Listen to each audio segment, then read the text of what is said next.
মুসলমান।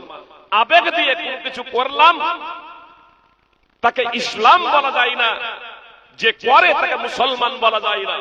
তো আল্লাহ তাআলা স্পষ্টভাবে বলছেন যে অনেক কষ্টদায়ক কথা শুনবে ইহুদি খ্রিস্টান এবং মুশরিকদের কাছ থেকে, যে অনেক কষ্টদায়ক কথা শুনবে। এই যখন অনেক কষ্টদায়ক কথা শুনবে তখন আল্লাহ তাআলা বলছেন ধৈর্য ধারণ করবে। বিপদ আপদ যা তোমাদের উপরে আসবে সেই বিপদ আপদের ক্ষেত্রে তোমরা ধৈর্য ধারণ করবে এবং তাকওয়া অবলম্বন করবে। বলবেন তাকওয়া অবলম্বন, আপনার উপরে যে বিপদ আপদ নেমে আসছে সেই বিপদ আপদে আপনাকে ধৈর্য ধারণ করতে হবে এবং তাকওয়া অবলম্বন। তাকওয়া কাকে বলে? এক কথায় আপনাদের বলি, আল্লাহ এবং তার রাসূল সাল্লাল্লাহু আলাইহি ওয়াসাল্লাম যা করতে বলেছেন সাধ্যমতো তার বাস্তবায়ন করা, এবং আল্লাহ এবং তার রাসূল সাল্লাল্লাহু আলাইহি ওয়াসাল্লাম যা থেকে নিষেধ করেছেন তা থেকে বিরত হয়ে যাওয়া। এটা যদি আমরা করতে পারি লাভটা কি হবে? আল্লাহ নিজেই বলছেন ওয়াইন তাসবিরু ওয়া তাত্তাকু লা ইয়াদুররুকুম কাইদুহুম শাইয়া। আল্লাহ তাআলা বলছেন যে এটা যদি তোমরা করতে পারো, যদি তোমরা ধৈর্য ধারণ করো এবং তাকওয়া অবলম্বন করো, তাহলে তোমরা যদি ধৈর্য ধারণ করো এবং তাকওয়া অবলম্বন করো তাহলে তাদের ষড়যন্ত্র তোমাদের কোনো ক্ষতি করতে পারবে না। ইন্নাল্লাহা বিমা ইয়ামালুনা মুহীত, নিশ্চয় আল্লাহ তাআলা তারা যা করে তা পরিবেষ্টন করে আছেন। সূরা আলে ইমরান 3 নম্বর সূরার 120 নম্বর আয়াতের শেষাংশ আল্লাহ তাআলা কি বললেন?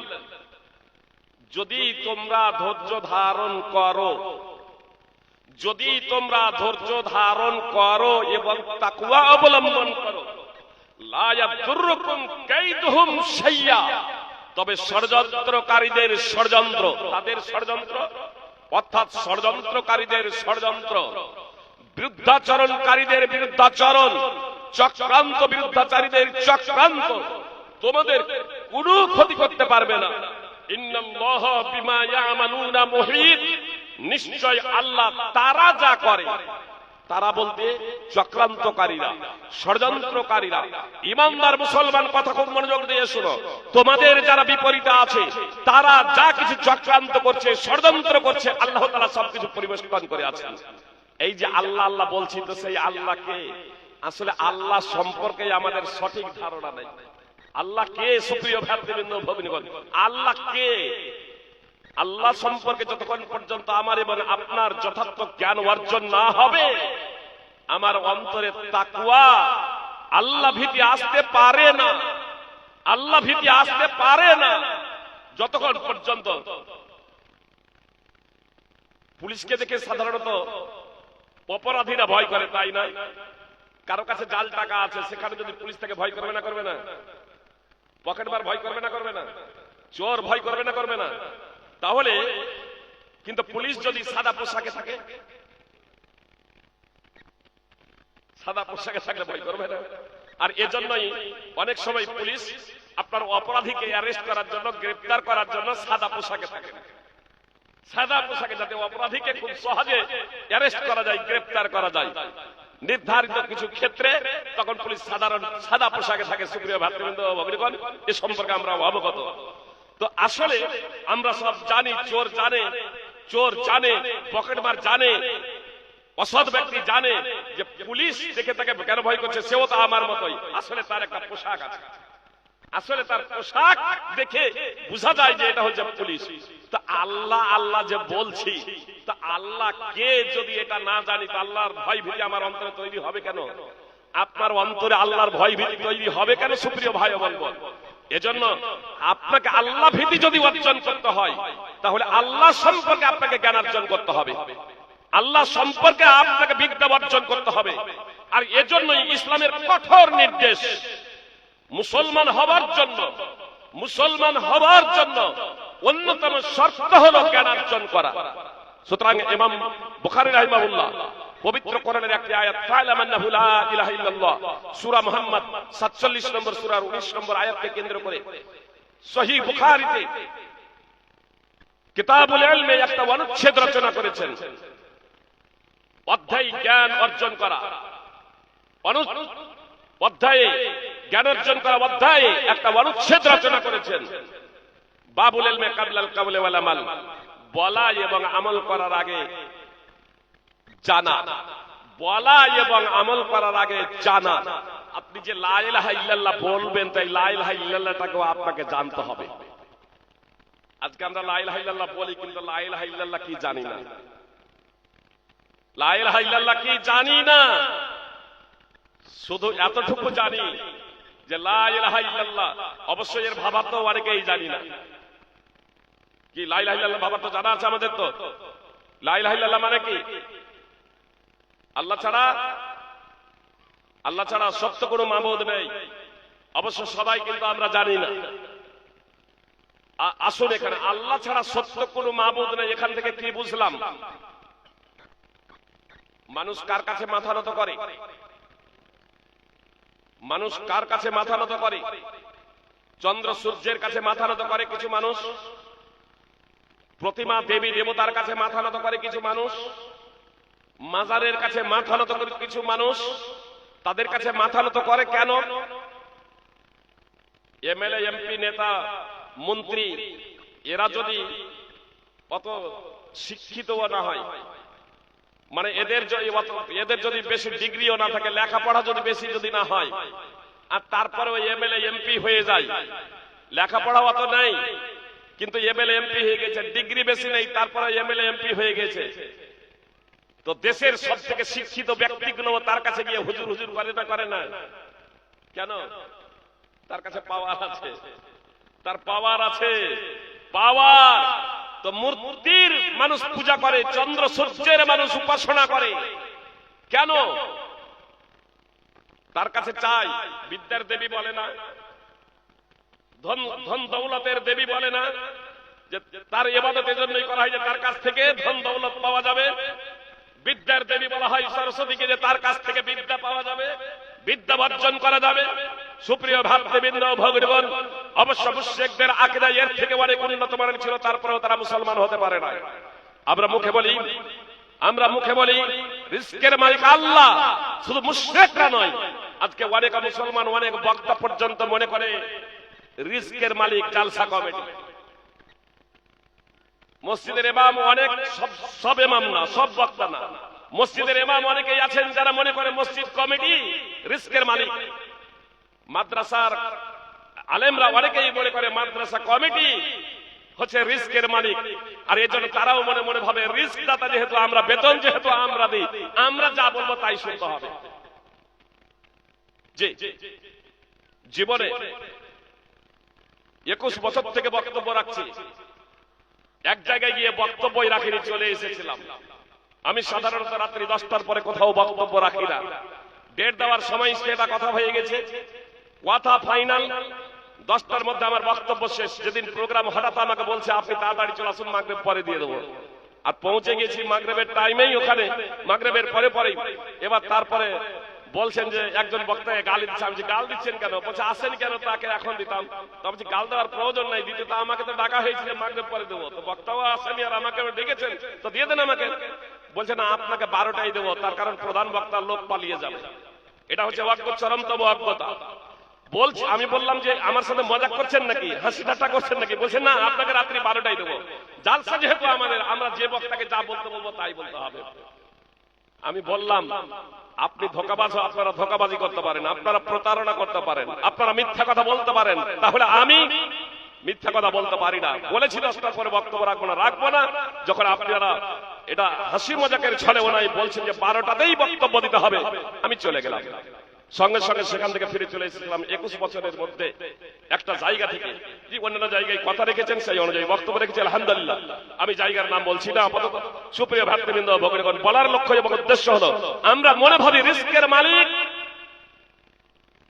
বাংলাদেশের রেডিও। এখন তো আর রেডিও বেতার শুনতে পান না, রেডিও সংবাদ।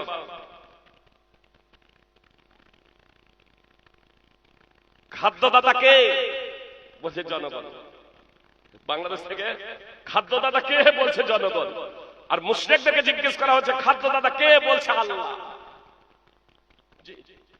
সহিহ মুসলিম উঠান 1185 নম্বর হাদিস। মুশরিকরা বলছে খাদ্যদাতা একমাত্র আল্লাহ। পবিত্র কোরআনে এই প্রসঙ্গে একাধিক আয়াত আছে। সূরা মুমিনুন 23 নম্বর সূরা 84 থেকে 89 নম্বর আয়াত, তাফসীর সহদ্রষ্টব্য এবং সূরা আনকাবুত 29 নম্বর সূরা 61 থেকে 63 নম্বর আয়াত। রিজকের মালিক একমাত্র আল্লাহ, জীবনদাতা একমাত্র আল্লাহ, মরণদাতা একমাত্র আল্লাহ, সার্বভৌম ক্ষমতার অধিকারী একমাত্র আল্লাহ। আর এরা বলে সার্বভৌম ক্ষমতার অধিকারী কে? বলছে জনগণ। আসলে না আছে তাদের সঠিক আকীদা, না আছে সঠিক ঈমান। সুপ্রিয় ভাতৃবৃন্দ, ভগিনীগণ, আজকে মানুষ আমরা আল্লাহর পরিচয় সম্পর্কে অবগত নয় যে আল্লাহ কে। তো আল্লাহ কে এ সম্পর্কে যদি আমাদের জ্ঞান না থাকে, জানা না থাকে, তাহলে কি করে আল্লাহর ভয় ভীতি আমাদের অন্তরে তৈরি হবে? আমি আপনাদের বললাম লা ইলাহা ইল্লাল্লাহ অর্থ কি? বললেন আল্লাহ ছাড়া সত্য কোনো উপাস্য নাই। সঠিক, আল্লাহ ছাড়া সত্য কোনো উপাস্য নেই, কিন্তু এর তাৎপর্য কি? মানুষ মাথা নত করে কার কাছে? মানুষ সারেন্ডার হয় কার কাছে? মানুষ আত্মসমর্পণ করে কার কাছে? আত্মসমর্পণ করে তার কাছে, যার কাছে কিছু পাওয়ার আশা থাকে, যাকে সে সম্মানিত মনে করে, শ্রদ্ধার পাত্র মনে করে, সর্বশক্তিমান মনে করে, তার কাছ থেকে কিছু পাওয়া যাবে, তার পাওয়ার আছে, তার ক্ষমতা আছে। তো লা ইলাহা ইল্লাল্লাহ দ্বারা কি করলাম? সুপ্রিয় ভ্রাতৃবৃন্দ, ভগিনীগণ, মানুষ যেগুলোকে সবথেকে শ্রেষ্ঠ মনে করত, উপাস্য, যার কাছে মাথা নত করত, আমরা লা তরবারি দ্বারা ঘোষণা দিলাম যে আল্লাহ ছাড়া সত্য কোনো উপাস্য নেই। যখন উপাস্যকেই শেষ করে দিলাম, নস্যাৎ করে দিলাম, তখন পৃথিবীর কোন শক্তিকে দেখে একজন ইমানদার এবং মুসলমান ভয় করতে পারে? বাতাসের ক্ষমতা আছে, প্লাবনের ক্ষমতা আছে, বাতাসের ক্ষমতা আছে, প্লাবনের ক্ষমতা আছে, আগুনের ক্ষমতা আছে, মানুষের ক্ষমতা আছে। এ ক্ষমতা সীমিত। এ ক্ষমতা দিয়েছে কে? স্বয়ং মহান আল্লাহ তাআলা। যখন আল্লাহ তাআলা এই ক্ষমতাকে ছিনিয়ে নেবেন, তখন দেখছেন না কথা বলতে বলতে হঠাৎ আর মুখ দিয়ে কথা বের হয় না, হাত উঠছে, হাত আর উঠে না, পা উঠে না, যে সবকিছু আস্তে আস্তে নিস্তেজ, এমনকি পুরো শরীরটাই পুরো নিস্তেজ হয়ে যাচ্ছে। দুনিয়ায় একদিকে হয়েও হাজারো প্রচেষ্টা করা সত্ত্বেও তাকে আর বাঁচানো যায় না। তাই তো বলছে প্রচেষ্টা তো খুব হলো, কিন্তু সমস্ত প্রচেষ্টা বিফলে গেল। সেই আপনার শক্তি কেড়ে নিল কে? আগুনে জ্বালানোর পাওয়ার রেখেছে কে? স্বয়ং মহান আল্লাহ তাআলা। তো আমরা যখন সমস্ত উপাস্যকে লা তরবারি দ্বারা তছনছ করে দিয়েছি, তখন কোন শক্তিকে দেখে একজন ইমানদার এবং মুসলমান ভয় করে? ভয় করা উচিত। সুপ্রিয় ভাই এবং বোন, আসুন ইব্রাহিম আলাইহিস সালাম, ইব্রাহিম আলাইহিস সালাম মূর্তি পূজারী তথা মুশরিকদের গোত্রে জন্মগ্রহণ করেছিলেন। তার পিতাও মূর্তি পূজারী। উপদেশ দিতে শুরু করলেন, বুঝাতে শুরু করলেন, জাতি গোত্রের লোকেরা বুঝতে চাইল না। একদা তারা মেলায় গিয়েছে, আর ইব্রাহিম আলাইহিস সালাম তাদের উপাসনালয়ে প্রবেশ করে বড় প্রতিমা ছাড়া সব প্রতিমাগুলোকে ভেঙে চুরমার করে দিয়েছে। একটা বড় প্রতিমা রেখেছে, বাকিগুলোকে ভেঙে চুরমার করে দিয়েছে। তারা বাইরে থেকে, মেলা থেকে ফিরে এসে, উৎসব থেকে ফিরে এসে যখন উপাসনালয়ে যাচ্ছে, তখন দেখছে যে সমস্ত ওদের মূর্তিগুলো ভেঙে চুরমার হয়ে আছে। তারা এবার আলোচনা করছে এই কাজ কার দ্বারা হতে পারে, আমাদের উপাস্যগুলো, মাবুদগুলোকে কে ভেঙে ফেলেছে। তখন তারা আলোচনার মাধ্যমে তারা এই সিদ্ধান্তে উপনীত হলো যে হয়, কথা বলছেন কেন, এই সিদ্ধান্তে উপনীত হলো যে হয় না হয় এটা এক যুবকের কাজ, যে যুবকের নাম হলো ইব্রাহিম। তার কারণ ওই ইব্রাহিম এই মূর্তিগুলোর সমালোচনা করত। তারা বলল ইব্রাহিমকে জনসমক্ষে উপস্থিত করা হোক। উপস্থিত করা হলো। তারপরে ইব্রাহিমকে তারা জিজ্ঞেস করলো, এই মূর্তিগুলোর সাথে, আমাদের দেবী দেবতাগুলোর সাথে কি আপনি এই আচরণ করেছেন? তখন তিনি বলছেন, বরং এ তো বড়টাই করেছে আমার মনে হয়। তারা যদি কথা বলতে পারে তাহলে তাদেরকে জিজ্ঞেস করো, যাদেরকে ভেঙে চূর্ণ বিচূর্ণ করে দেওয়া হয়েছে তাদেরকেই জিজ্ঞেস করো যে তাদেরকে মেরেছে কে। আমরা মানুষ, কেউ যখন কাঁদতে কাঁদতে আসে, কারো ছেলে কাঁদতে কাঁদতে চলে এলো, তখন তাকে জিজ্ঞেস করি না যে এই তোকে কে মেরেছে, বলি না। তো এই বাচ্চাটাও বলতে পারে যে কে তাকে মেরেছে, এ বাচ্চাটাও বলতে পারে। কিন্তু যার কাছে তারা মাথা নত করে, যার উপাসনা করে, তারা আর বলতে পারে না। যখন ইব্রাহিম আলাইহিস সালাম বলছেন যে তাদেরকেই জিজ্ঞেস করো না কে তাদেরকে মেরেছে, আমার তো মনে হয় বড়টাই মেরেছে, যে ভেঙে চূর্ণ বিচূর্ণ করে যাকেই দাঁড়িয়ে আছে, তো তাকেই জিজ্ঞেস করো ওদেরকে কে মেরেছে, তাদের জিজ্ঞেস করো। তারা তখন বলছে যে এরা তো কথা বলতে পারে না, আপনি তো জানেন। ইব্রাহিম আলাইহিস সালাম বললেন যারা উপকার করতে পারে না, যারা অপকার করতে পারে না, যারা কারো লাভ করতে পারে না, যারা কোনো ক্ষতি করতে পারে না, তাদের আল্লাহকে ছেড়ে দিয়ে তোমরা উপাসনা করো কেন, তাদের পূজা পাঠ করো কেন? তারা একটু বক্তব্য হয়ে গেল। তারা একেবারে তাদের মুখ থেকে বাক শক্তি আর সরে না, তারা একেবারে নিশ্চুপ হয়ে গেল। তারপরে একটু পরে বলছে যদি তোমরা কোনো কিছু করবে, তোমরা যদি কোনো কিছু করবে তাহলে ইব্রাহিমকে আগুনে ফেলে দাও আর তোমাদের মাবুদগুলোর সাহায্য সহযোগিতা করো। যদি তোমরা কিছু করতে চাও, যদি তোমরা কিছু করবো মনে করো, তবে ইব্রাহিমকে আগুনে জ্বালিয়ে দাও এবং দেবী দেবতা প্রতিমাগুলোকে সাহায্য সহযোগিতা করো। সুপ্রিয় ভাই এবং বোন, তার আগে দেবী দেবতার কাছে সাহায্য সহায়তা চাইতো, তাই না?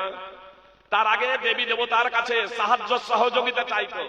আপনারা দেখেছেন আল্লাহকে বাদ দিয়ে যারা পূজা পাঠ করে, যে মাজার, কত মাজার, এ মুসলমান বোকা নির্বোধ মুসলমান নিজেদের মুসলমান বলে দাবি করে, আর বিভিন্ন জায়গায় যায়, বলছে খাজা বাবা, দাতা বাবা, বলছে সন্তান দিতে পারে সন্তানহীনদের, আর সেই মাজারকে মেরে গুড়িয়ে দিচ্ছে, সেই মাজারকে ভেঙে গুড়িয়ে দেওয়া হচ্ছে। নিজেদেরই উদ্ধার করতে পারে না যারা, তারা আবার তাদের কাছে আবার এরা প্রার্থনা করে, তাদের কাছে প্রার্থনা করে যে হুসাইন রাদিয়াল্লাহু তাআলা আনহু কারবালার ময়দানে শহীদ হয়ে গেলেন, সেই হুসাইনের কাছে আজকে কিছু মুসলমান আছে তারা প্রার্থনা করে। আপনার হজ করতে গিয়ে কাবার চত্বরে, উমরা করতে গিয়ে কাবার চত্বরে তারা বলে ইয়া হুসাইন মাদাদ। মাদাদ যখন বলছে তখন বুঝতেই পারছেন যে ইয়া রাবিয়াল্লাহ মানে হয় ভারতীয় অথবা পাকিস্তান অথবা আফগানিস্তান। আপনার উর্দু শেষেরটা উর্দু, ইয়া হুসেন মানে আরবি আর উর্দু আর সংমিশ্রণ, ইয়া আপনার সৌদি আরবিয়ানের না, এরা ইয়া হুসেন মাদাদ, হে হুসেন আপনি সাহায্য করুন। যে হুসেন কারবালার ময়দানে শহীদ হয়ে গেলেন, তার ইন্তেকালের পরে ই আবার সাহায্য চাইছে এ নির্বোধ। সুপ্রিয় ভাতৃবৃন্দ ভগ্নীগণ, তো এ মুশরিক যারা, এরা যখন দলিল এবং তর্কের মাধ্যমে ইব্রাহিম আলাইহিস সালামের কাছে পরাজিত হয়ে গেল, যুক্তি তর্কের মাধ্যমে, দলিলের মাধ্যমে যখন ইব্রাহিম আলাইহিস সালামের সামনে পেরে উঠলো না, বাতিল পন্থীদের অস্ত্র কি জানেন?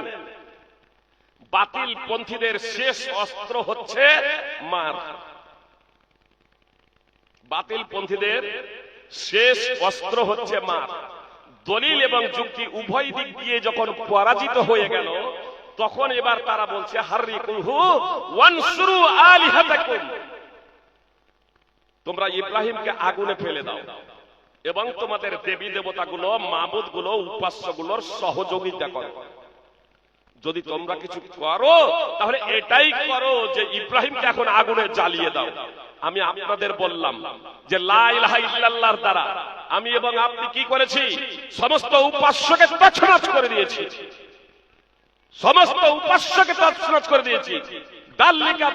দালিকা বিআন্নাল্লাহু হুয়াল হক ওয়া আন্না মা ইয়াদউনা মিন দুনিহি হুয়াল বাতিল। এটা এজন্যই যে আল্লাহ তাআলাই হলেন চূড়ান্ত বাস্তব, আল্লাহ তাআলাই হলেন চূড়ান্ত সত্য, আর আল্লাহকে বাদ দিয়ে তারা যাদেরকে ডাকে আহ্বান করে তা হলো বাতিল, তা হলো বানামাট, তা হলো কল্পিত। সূরা হজ 22 নম্বর সূরার 62 নম্বর আয়াত। তো ইব্রাহিম আলাইহিস সালাম আল্লাহ ছাড়া যত দেবী দেবতা ছিল, উপাস্য ছিল, সবগুলোকে তো বাতিল আখ্যায়িত করেছেন। তাদের ক্ষমতা কিছুই নেই ইব্রাহিম আলাইহিস সালাম জানেন। এখন ইব্রাহিম আলাইহিস সালামকে এই বাতিল পন্থীরা আগুনে নিক্ষেপ করছে। ইব্রাহিম আলাইহিস সালাম আল্লাহর কাছে প্রার্থনা করে, আল্লাহকে সম্বোধন করে বলছেন হাসবুনাল্লাহ ওয়া নি'মাল ওয়াকিল। ইবনে আব্বাস রাদিয়াল্লাহু তাআলা আনহু বলছেন, সহিহ বুখারীর হাদিস, যখন ইব্রাহিম আলাইহিস সালামকে আগুনে নিক্ষেপ করা হয় তখন ইব্রাহিম আলাইহিস সালাম পাঠ করেছিলেন হাসবুনাল্লাহু ওয়া নি'মাল ওয়াকিল। আল্লাহ কি বলছেন ইব্রাহিমকে? কি বলছেন? কোরআন কোন নাটক বা গল্পের বই নয়। সূরা আম্বিয়া 21 নম্বর সূরার 69 নম্বর আয়াত উঠান। আল্লাহ বললেন কুলনা, আল্লাহ বলছেন কুলনা ইয়া নারু কুনি বারদান ওয়া সালামান আলা ইব্রাহিম। আল্লাহ বললেন হে আগুন, তুমি ইব্রাহিম আলাইহিস সালামের জন্য শান্তিদায়ক ঠান্ডায় পরিণত হয়ে যাও। ইব্রাহিম আলাইহিস সালামের জন্য আগুনকে আল্লাহ নির্দেশ দিচ্ছেন, হে আগুন তুমি ইব্রাহিম আলাইহিস সালামের জন্য শান্তিদায়ক ঠান্ডায় রূপান্তরিত হয়ে যাও। সূরা আম্বিয়া 21 নম্বর সূরার 69 নম্বর আয়াত।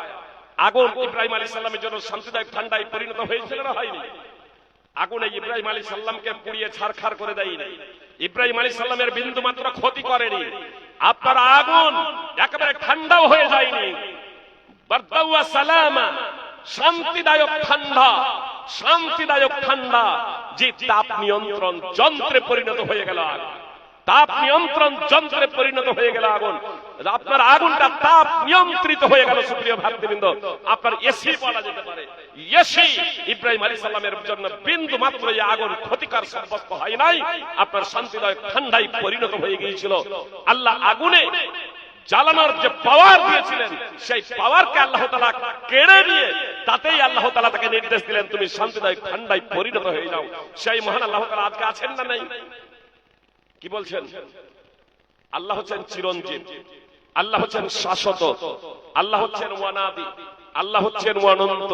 আল্লাহ সম্পর্কে আমরা অবগত নই, শুধু আপনাদের একটু ধারণা দিচ্ছি সুপ্রিয় ভাই এবং বোন আজকে।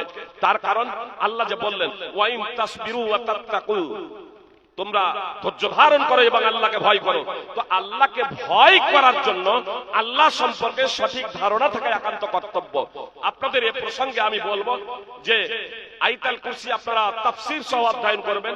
সূরা বাকারা 2 নম্বর সূরার 255 নম্বর আয়াত এবং সূরা হাদীদ 57 নম্বর সূরার 1 থেকে 6 নম্বর আয়াত তাফসীর সহ অধ্যয়ন করবেন। সূরা হাশর 59 নম্বর সূরার শেষের 3 আয়াত তাফসীর সহ অধ্যয়ন করবেন এবং সূরা ইখলাস কুল হুয়াল্লাহু আহাদ, এটাও বলে দিতে হচ্ছে। এজন্যই জীবনে বহু বহু ধরনের মানুষ আজকে সামনে এসেছে। একজনকে জিজ্ঞেস করছি তোমাকে কিছু ক্যাপসুল দেব। ক্যাপসুল মানে তাকে শয়তানে অ্যাটাক করেছিল, শেষে আমি ওকে বলছি তোমাকে আমি কিছু ক্যাপসুল দেব, তবে এই ক্যাপসুলের পয়সা লাগে না। তোকে বলছি তোমাকে আয়াতুল কুরসি পাঠ করবে, নামাজের পরে একবার করে আয়াতুল কুরসি পাঠ করবে। সুপ্রিয় ভাই বোন কথা খুব মনোযোগ দিয়ে শুনুন। নামাজের পরে একবার করে আয়াতুল কুরসি, ফরজের নামাজের পরে সূরা ইখলাস ফালাক নাস একবার করে, তবে ফজরের পরে 3 বার, মাগরিবের পরে 3 বার, রাতে ঘুমানোর সময় আয়াতুল কুরসি, তারপরে সূরা ইখলাস ফালাক নাস, এই 3টা সূরা একবার করে পাঠ করবে। 2 হাতে ফুঁক দেবে, মাথা থেকে নিয়ে পা পর্যন্ত নিচে সম্পূর্ণ এটা শরীরে হাত বুলিয়ে দেবে। এইভাবে 3 বার করবে। একবার পাঠ, 3টাই একবার পাঠ করে একবার ফুঁক দেবে, আবার একবার পাঠ করে একবার ফুঁক দেবে, এইভাবে 3 বার পড়বে। আয়াতুল কুরসি পাঠ করে কোন সময় শরীরে ফুঁক দেবে না। আয়াতুল কুরসি অনেকেই আছে শুধু ফরজ নামাজের পর আয়াতুল কুরসি পড়ে বুকে ফুঁক দেয়, এর কোনো প্রমাণ নেই। আয়াতুল কুরসি পড়বেন তবে বুকে ফুঁক দেবেন না। রাতে ঘুমানোর সময় আয়াতুল কুরসি পড়বেন তবে বুকে ফুঁক দেবেন না। সকাল সন্ধ্যার জিকির আজকার গুলোর কথা আর বলবো কি? আমি যখন ওকে বলছি সূরা ইখলাস পড় আয়াতুল কুরসি, তো বলছে জানি না। ঠিক আছে, অনেক মুসলমানের জানা নাই আয়াতুল কুরসি। ওকে বলছি সূরা ইখলাস ফালাক নাস, বলছে জানি না। আমি ভাবলাম হয়তো সূরার নাম জানে না, তখন আমি বললাম কুল হুয়াল্লাহু আহাদ, কুল আউযু বিরাব্বিল ফালাক, কুল আউযু বিরাব্বিন নাস, এই 3টা পূর্ণরূপে পড়বে। তো বলছে জানি না। আমি তখন বলছি সূরা ফাতিহা, বলছে জানি না। আমি ভাবলাম হয়তো নামটা জানে না, তখন বলছি আলহামদুলিল্লাহি রাব্বিল আলামিন, তখন সে বলছে জানি না। ওর নানি তখন বলছে বেটা কোনদিন মসজিদ বা মাদ্রাসার চৌকাটে পা দেয় নাই।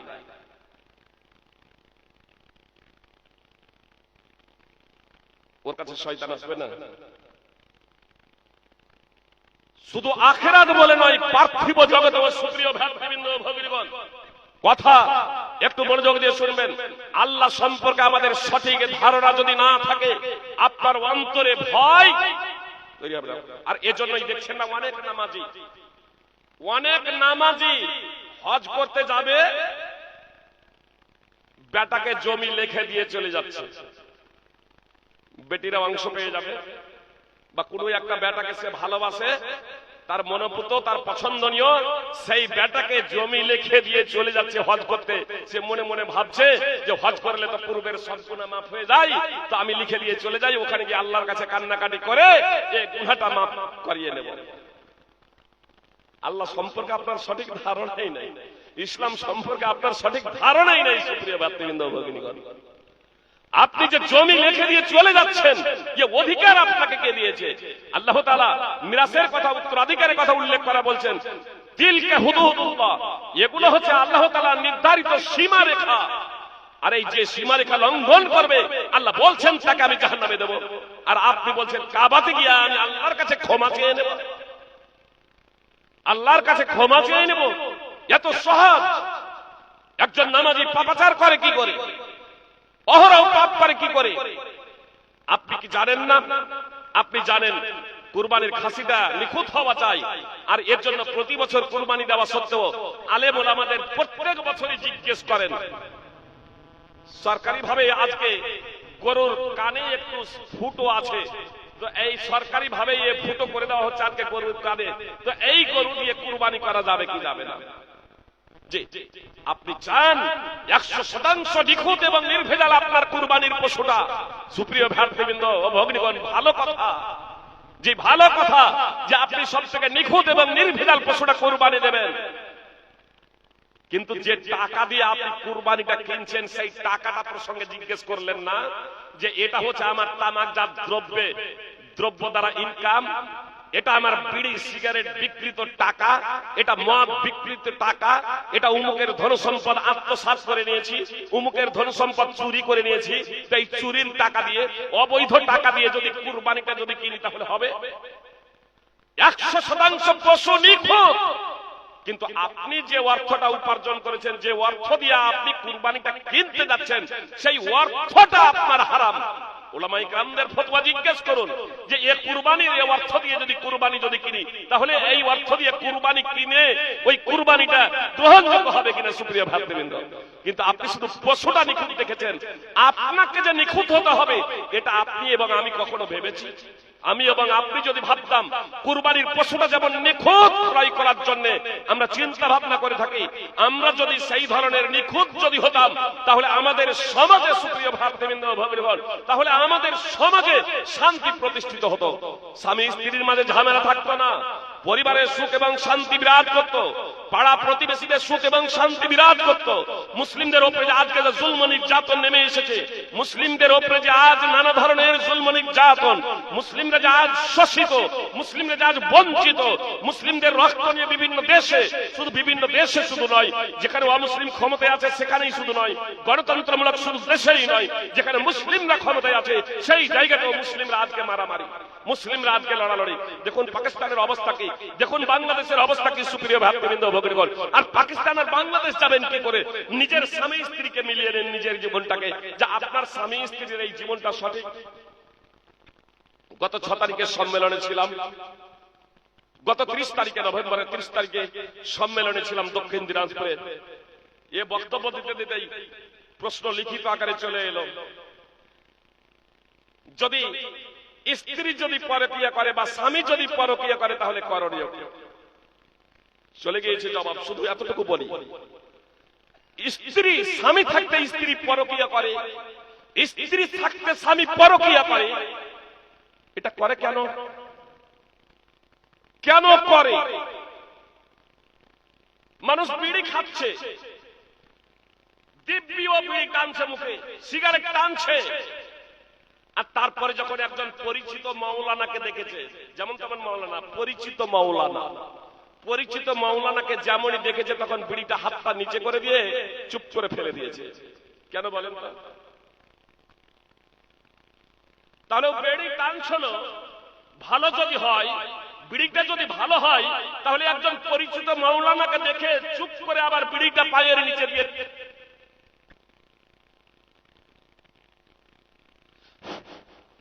পায়ের নিচে চাপা দেয় কেন? আপনাদের হয়তো আমি বুঝাতে পারছি না। বিড়িটা যদি ভালো হয়, পছন্দনীয় হয়, তাহলে ও বিড়ি দিব্যি খাচ্ছিল, একজন পরিচিত মাওলানাকে দেখে ওই বিড়িটা নিচে ফেলে দিয়ে পায়ের তলা দিয়ে চাপা দেয় কেন? একজন মেয়ে চুড়ি বিক্রেতার কাছে দিব্যি হাতটা বাড়িয়ে দিয়ে চুড়ি বিক্রেতার কাছে আপনার হাতে চুড়ি পরছিল কোনো সমস্যা নাই, মাথার কাপড় মাথায় নাই, হাত বাড়িয়ে দিয়ে চুড়ি পরছে। একটা মেয়ে টেলার মাস্টারের কাছে গিয়ে, দর্জির কাছে গিয়ে আপনার নিজের সালোয়ার কামিজের মাপ দিচ্ছে, কোনো সমস্যা নাই। কিন্তু যখনই একজন মাওলানাকে দেখছে সঙ্গে সঙ্গে মাথায় কাপড় টেনে দিচ্ছে। কেন? এ মাওলানাকে তো চেনে, এ মাওলানাকে তো বুঝে, ওর অন্তরে লাজ লজ্জা বলে কিছু জিনিস একটা আছে, লাজ লজ্জা বলে কোনো জিনিস আছে, যে কারণে ও মাওলানাকে দেখে মাথায় কাপড় দিচ্ছে, আপনার বিড়িটাকে ফেলে দিচ্ছে। ওর অন্তরে যদি আল্লাহ সম্পর্কে সঠিক ধারণা থাকতো, তাহলে সেই ব্যক্তি বা সেই মেয়ে কি আপনার পাপাচারে নিমজ্জিত হতে পারত? কখনো না। দৃষ্টান্ত আপনাদের সামনে পেশ করি। আব্দুল্লাহ বিন হুযাফা রাদিয়াল্লাহু তাআলা আনহু, এই আব্দুল্লাহ বিন হুযাফা রাদিয়াল্লাহু তাআলা আনহু সহ বেশ কিছু সাহাবী ওমর রাদিয়াল্লাহু তাআলা আনহুর খেলাফতে কাইসারের রোমের সৈন্য দ্বারা বন্দী হয়েছিলেন। আব্দুল্লাহ বিন হুযাফা এবং তার সঙ্গী সাথীদের জেলে বন্দী করে রাখা হলো। জেলের যারা প্রহরী ছিল তারা আব্দুল্লাহ বিন হুযাফা এবং মুসলিমদের আচার আচরণ, চাল চলন, ব্যবহারে এতটাই মুগ্ধ হলো যে আব্দুল্লাহ বিন হুযাফার রিপোর্ট আপনার কাইসারের রোমের নিকটে পৌঁছে দেওয়া হলো। আর কাইসারের রোম এ সংবাদ শোনার পরে এতটাই মোহিত এবং প্রভাবিত হয়ে গিয়েছিল তাদের আচরণে যে আব্দুল্লাহ বিন হুযাফাকে ডেকে আনিয়ে আব্দুল্লাহ বিন হুযাফাকে নিজের কাছে উপস্থিত করে আব্দুল্লাহ বিন হুযাফাকে প্রস্তাব দিয়েছিল, আপনি যদি খ্রিস্টান ধর্ম গ্রহণ করেন তাহলে আপনাকে এই রোমের অর্ধেকটা রাজত্ব দিয়ে দেব। রোমের বাদশা বলছে, রোম সম্রাট বলছে আব্দুল্লাহ বিন হুযাফা আস-সাহমি রাদিয়াল্লাহু তাআলা আনহুকে, আপনি যদি খ্রিস্টান ধর্ম গ্রহণ করেন, আপনি যদি ইসলামকে ছেড়ে দেন, তাহলে আপনাকে রোমের অর্ধেকটা রাজত্ব দিয়ে দেব। কোন কোন বর্ণনায় আছে আমার মেয়ে রাজকুমারীর সাথে আপনার বিয়ে দিয়ে দেব। অনেক মানুষ দেখছেন না, সামান্য পার্থিব জিনিসের বহে পড়ে ঈমান এবং ইসলামকে বিসর্জন দিতে দ্বিধাবোধ করে না। অন্যথায় কাদিয়ানি কেউ হয় যারা কাফের। মির্জা গোলাম আহমদ কাদিয়ানি সে নিজেই ইংরেজদের দ্বারা প্রভাবিত হয়ে তাদের অর্থের কাছে নিজের ঈমানকে বিক্রি করে কখনো ইমাম মেহেদী, কখনো ঈসা, আর কখনো নবী বলে দাবি করে বসল, যা স্পষ্ট কুফরি, ইসলাম এবং ঈমান বিধ্বংসকারী।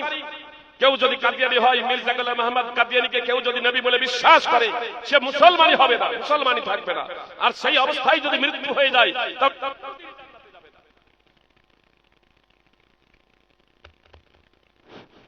কোনদিনই জান্নাতে যাবে না। যে লোকগুলো দাওয়াতের কাজ একদিনও করে না, বাড়ির পাশে যে বেনামাজিকে নামাজের কথা বলতে পারে না। জি, ইদানিং ত্রিপুরায় ফেসবুকে দেখছিলাম জঙ্গিপুরের আপনার দুইটা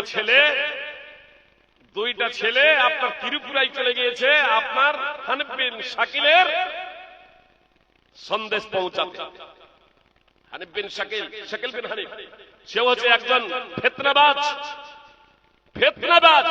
তার ফিতনায় যে মানুষকে বিভ্রান্ত করার জন্য, শয়তানের পথে নামানোর জন্য কোটি কোটি টাকা শয়তান মানুষের মাধ্যম দিয়ে সেটা আপনার সাপ্লাই দিচ্ছে। সুপ্রিয় ভাতৃবৃন্দ, মানুষ শয়তান, এরা হচ্ছে শয়তানের অনুসারী। অর্থের প্রলোভনে পড়ে এরা এসবগুলো করে চলেছে। আব্দুল্লাহ বিন হুযাফাকে প্রস্তাব দিল, আব্দুল্লাহ বিন হুযাফাকে প্রস্তাব দিচ্ছে, এ সামান্য বিষয় নয়, রোমের অর্ধেকটা রাজত্ব দিয়ে দেবে, রাজকুমারীর সাথে বিয়ে দিয়ে দেবে। জি, আর কোন অবস্থায় জেলে বন্দী থাকা অবস্থায় তাকে এই প্রস্তাব দেওয়া হচ্ছে, জেলে বন্দী থাকা অবস্থায় তাকে এই প্রস্তাব দেওয়া হচ্ছে। আব্দুল্লাহ বিন হুযাফা রাদিয়াল্লাহু তাআলা আনহু বলেছিলেন, ওয়াল্লাহি লাউ কানাত লিয়াদ দুনিয়া বিআসরিহা, আল্লাহর কসম করে বলছি, সমস্ত পৃথিবীটা যদি আমাকে দিয়ে দাও, সমস্ত পৃথিবী যদি আমাকে দিয়ে দাও, আর তারপরে বলো যে দিনে ইসলামের সামান্য অংশ ছেড়ে দাও, খ্রিস্টান ধর্ম গ্রহণ করা তো দূরে থাক, আমাকে যদি সমস্ত পৃথিবীর মালিক বানিয়ে দেওয়া হয়, আর তারপরে বলা হয় যে ইসলামের কিছু ছেড়ে দাও, মা তারাকতু শাইয়্যাম মিন দীনি, তাহলে আমি ইসলামের বিন্দু মাত্র অংশ ছেড়ে দিতে প্রস্তুত না। জানতেন যে আল্লাহকে আল্লাহকে জানতেন, আখিরাত কি জানতেন, জান্নাত কি জানতেন, জাহান্নাম কি জানতেন, কবরের শাস্তি প্রসঙ্গে আল্লাহ তাআলার পরিচয় সম্পর্কে বিশেষভাবে জ্ঞাত ছিলেন, জানতেন এই দুনিয়ার জীবনটা হচ্ছে ক্ষণস্থায়ী, আখিরাতের জীবনটাই হচ্ছে মূল। এজন্য কোন প্রলোভন তাদেরকে ইসলাম থেকে বিচ্যুত করতে সক্ষম হয় না। এমনকি এই আব্দুল্লাহ বিন হুযাফাকে বাদশাহ, রোমের বাদশাহ পরামর্শদাতাদের সাথে পরামর্শ করে এই সিদ্ধান্তে উপনীত হলো যে সুন্দরী, রোমের সব থেকে সুন্দরী যুবতীকে সম্পদ দিয়ে, টাকা পয়সা দিয়ে নিয়ে আসা হবে, আর তার মাধ্যম দিয়ে আব্দুল্লাহ বিন হুযাফাকে প্রথমত বিভ্রান্ত করতে হবে, ইসলাম থেকে কিছুটা দূরে সরাতে হবে, তার দ্বারা পাপ কাজ করাতে হবে। আর যখন সে পাপ কাজে নিমজ্জিত হবে তখন তাকে অন্যান্য পাপ কাজে ইসলাম থেকে বিমুখ করা খুব সহজ হয়ে যাবে। এজন্য দেশের সব থেকে সুন্দরী যুবতী, তার কারণ আব্দুল্লাহ বিন হুযাফা কয়েক মাস ধরে রোম সম্রাটের জেলে বন্দী ছিলেন। তারা বলল এ হচ্ছে একজন যুবক। যুবক, আরে স্বামী থাকতে স্ত্রী, স্ত্রী থাকতে স্বামী, আল্লাহকে বলে যার অন্তরে ভয় নেই, যার লাজ লজ্জা বলতে কোনো কিছু নেই, যার মানবতায় একেবারে ধুলাই লুণ্ঠিত হয়েছে, এই ধরনের পুরুষ এবং মহিলা স্বামী স্ত্রী থাকতে আপনার পরকীয়া করতে যারা দ্বিধাবোধ করে না, যৌবনের চাহিদায় অনেকেই পাগল পারা হয়ে যায়। আব্দুল্লাহ বিন হুযাফা রাদিয়াল্লাহু তাআলা আনহু যৌবনে ভরপুর, পরিবার থেকে কয়েক মাস থেকে বিচ্ছিন্ন আছেন, আপনার রোমের জেলে বন্দী রয়েছেন আব্দুল্লাহ বিন হুযাফা সাহমি রাদিয়াল্লাহু তাআলা আনহু। তারা মনে মনে ভাবলো সুন্দরী যুবতীর জৈবিক চাহিদার দ্বারা সে আকৃষ্ট হয়ে যাবে। নির্জন একটা ঘরে প্রবেশ করিয়ে দেওয়া হলো আব্দুল্লাহ বিন হুযাফাকে, আর তারপরে সুন্দরী যুবতীকে ধন সম্পদের উপহার দিয়ে তাকে বলা হলো যে তোমাকে এর সবকিছু মালিক করে দেওয়া হবে। আব্দুল্লাহ বিন হুযাফাকে তোমার যৌবনে আকৃষ্ট করতেই হবে, তোমার যৌবনের ফাঁদে, তোমার যৌবনের সৌন্দর্যের ফাঁদে তাকে ফেলতেই হবে। যেভাবে সক্ষম, যেভাবে তোমার ইচ্ছা তুমি তাকে ফেলো তোমার যৌবনের সৌন্দর্যের ফাঁদে। বাইরে থেকে দরজা লক করে দেওয়া হলো, ভিতরে এখন শুধু একটা রুমের ভিতরে আব্দুল্লাহ বিন হুযাফা এবং রোম সম্রাটের সব থেকে সুন্দরী যুবতী প্রবেশ করে। যুবক এবং যুবতী যারা আছেন কথা খুব মনোযোগ দিয়ে শুনুন, মুসলিম পুরুষ ও মহিলা অন্যান্য তারাও কথা খুব মনোযোগ দিয়ে শুনুন।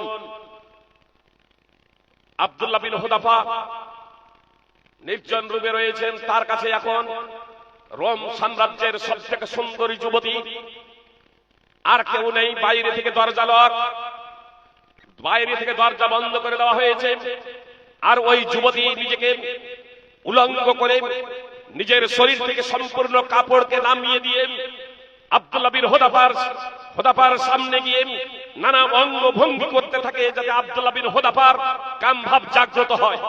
কিন্তু আব্দুল্লাহ বিন হুযাফা তার দিকে চোখ তুলেও তাকায় না। এই যুবতী ডাইরেক্ট গিয়ে তার গায়ে গিয়ে পড়ে সামনে।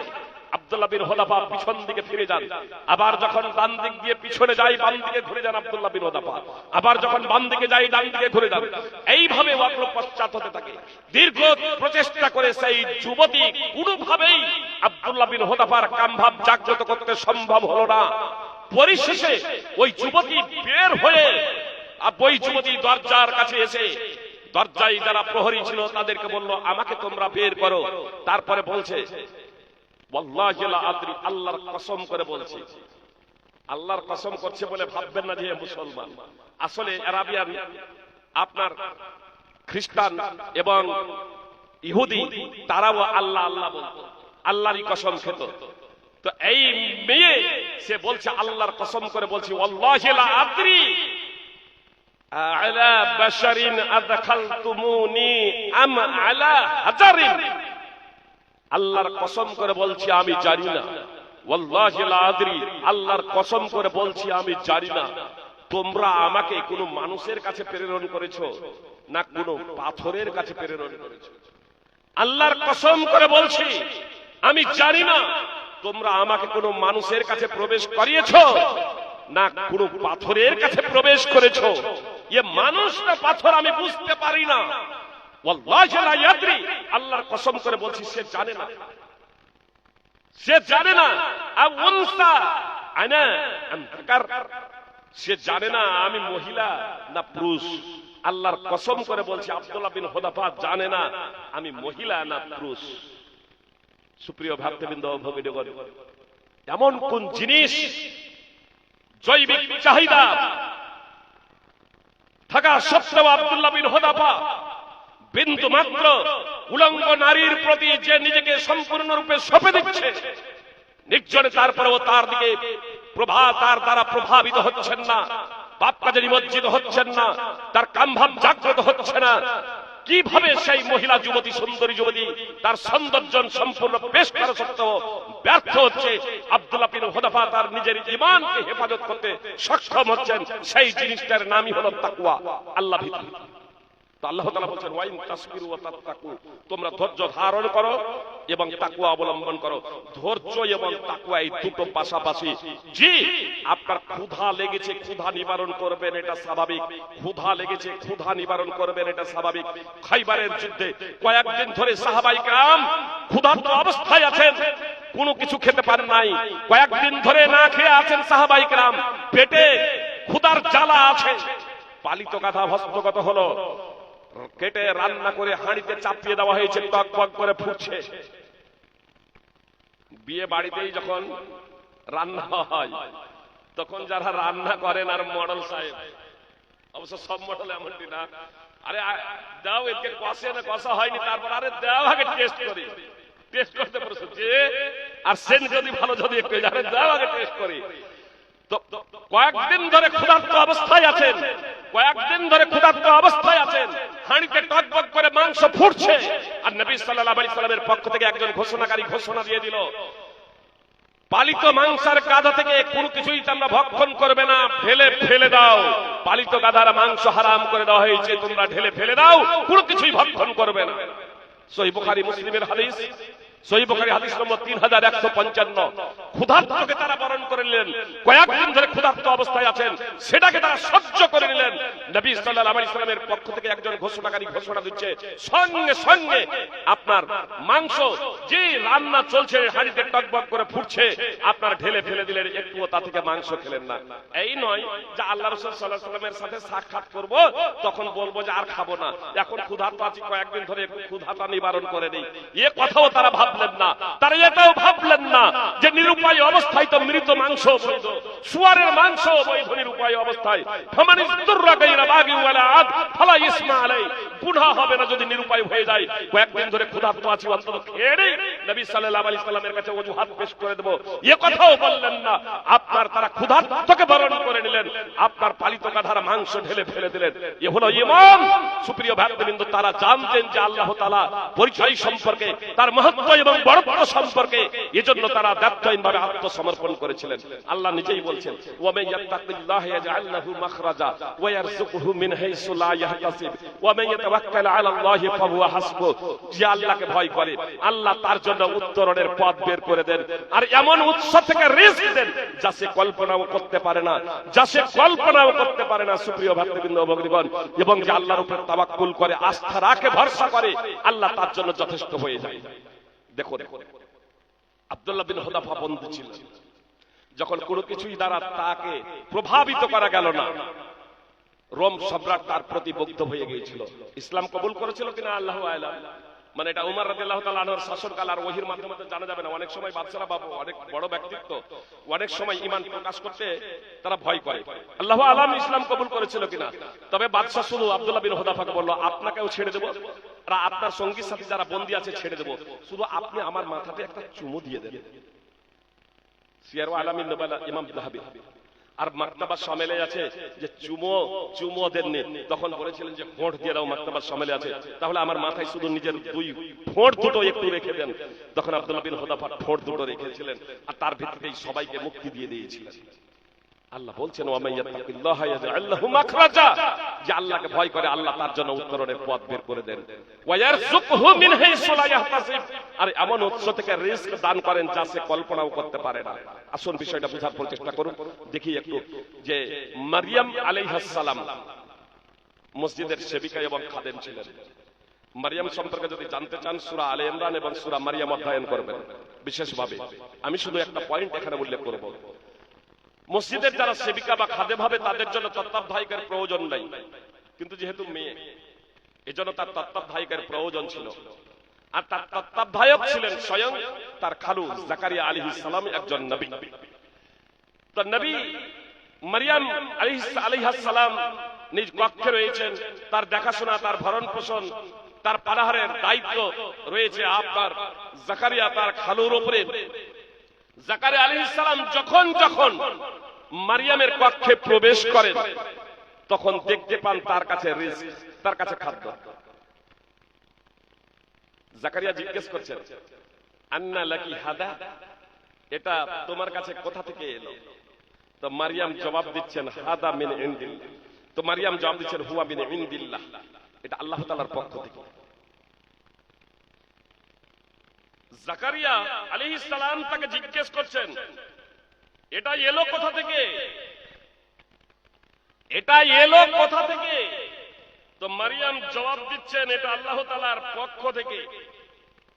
মারিয়াম জবাব দিচ্ছেন, হুয়া মিন ইনদিল্লাহ, এটা আল্লাহর পক্ষ থেকে।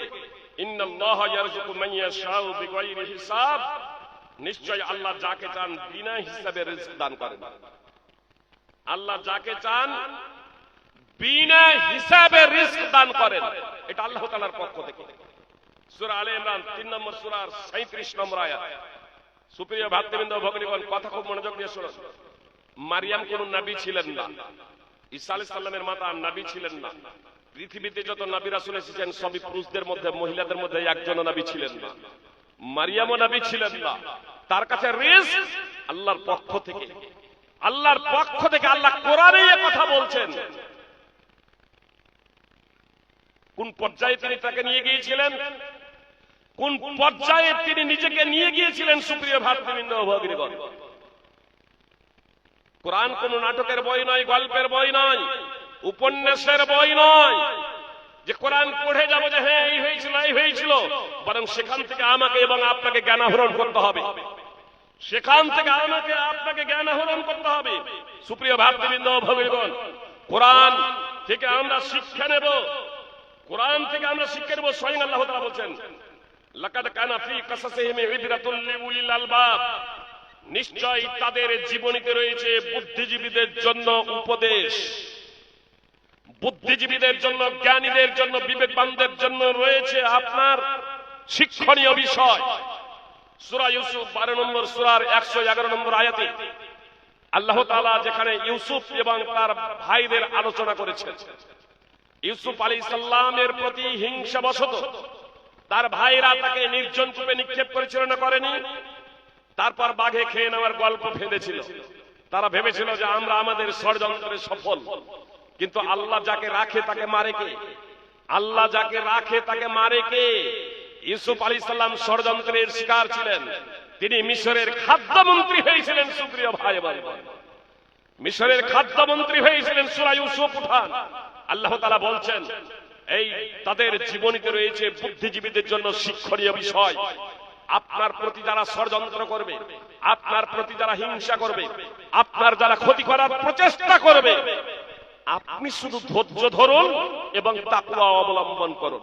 আল্লাহ বলছেন, ওয়া ইন তাসবিরু ওয়া তাত্তাকু লা ইয়াদুররুকুম কাইদুহুম শাইয়্যা, তোমরা ধৈর্য ধারণ করো এবং তাকওয়া অবলম্বন করো, তাহলে তোমাদের কোনো ক্ষতি করতে পারবে না। তাদের ষড়যন্ত্র, তাদের চক্রান্ত কোনো কিছুই তোমাদের ক্ষতি করতে পারবে না।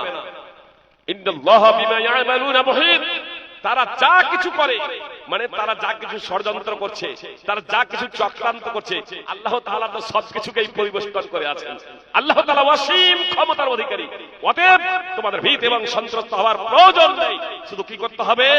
তোমাদের ধৈর্য ধরতে হবে এবং তাকওয়া অবলম্বন করতে হবে।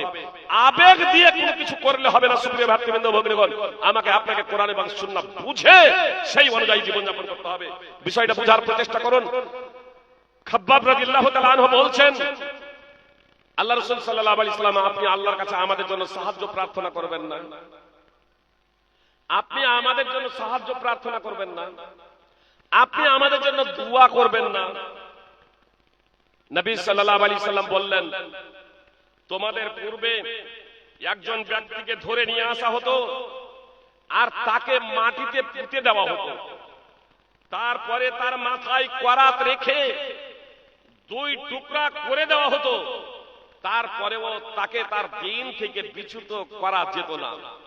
একজন ব্যক্তিকে ধরে মাটিতে পুঁতে দেওয়া হতো, তার মাথায় করাত রেখে 2 টুকরা করে দেওয়া হতো, তারপরেও তাকে দিন থেকে বিচ্যুত করা যেত না, তাকে দিন থেকে সরানো যেত না। একজন ব্যক্তিকে লোহার চিরুনি দিয়ে, একজন ব্যক্তিকে লোহার চিরুনি দিয়ে তার মাংস এবং হাড়কে ক্ষতবিক্ষত করে দেওয়া হতো, তারপরেও তাকে তার দিন থেকে বিচ্যুত করা যেত না।